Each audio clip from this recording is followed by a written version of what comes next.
Opo. Sino to? Opo. Sino yan? Ay, ganda araw po.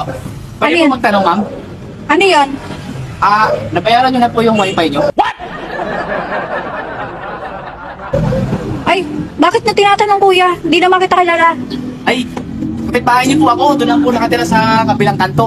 Kasi natanong ko kasi, wala po kasi akong koneksyon.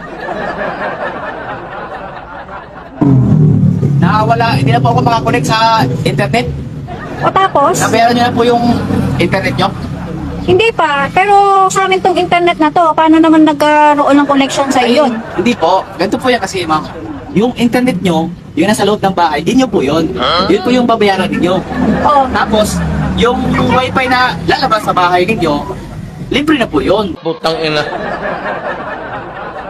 Tawag doon, free wifi. Hello? Doon po ako nakakonik. Ba't ganun? Kami nagbabayad, tapos kumukonek ka pala sa amin, di namin alam.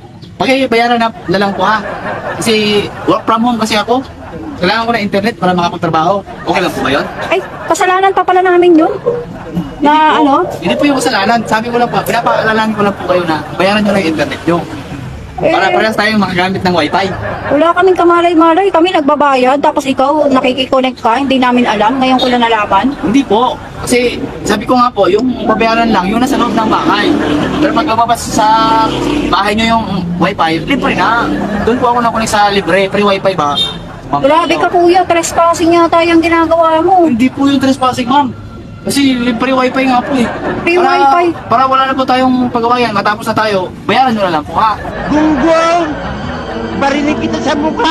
Grabe ka Para sa tayong kuya. makapag-internet. Nakikijumper ka lang pala ng wifi sa amin. Mo jumper tawag doon. Kasi Hindi ka nagbabayad eh. Kami nagbabayad, tapos ikaw nakikiconnect pa kayo lang. lang po magbabayad kasi sa inyo po nasa loob eh, inyo po yun eh. Yung akin lang po, yung nasa labas. Wala na pong bayad yun, libre. Doon po ako, kaya walang bayad. Yun, Grabe. kaya pinapaalalahanan ko yun, baka nakalimutan yung bayaran nyo na po, no? Para kayo makapag-internet. Di ako maka sa Grabe Facebook ka kuya. Sige na po ha. O sige, sige Bayaran nyo na. na po. Babayaran ko na, tapos magpapalit na kami ng password. Babala ko mamaya. Tatanong ko kung bayad mo na ha. O sige, sige. Bye-bye.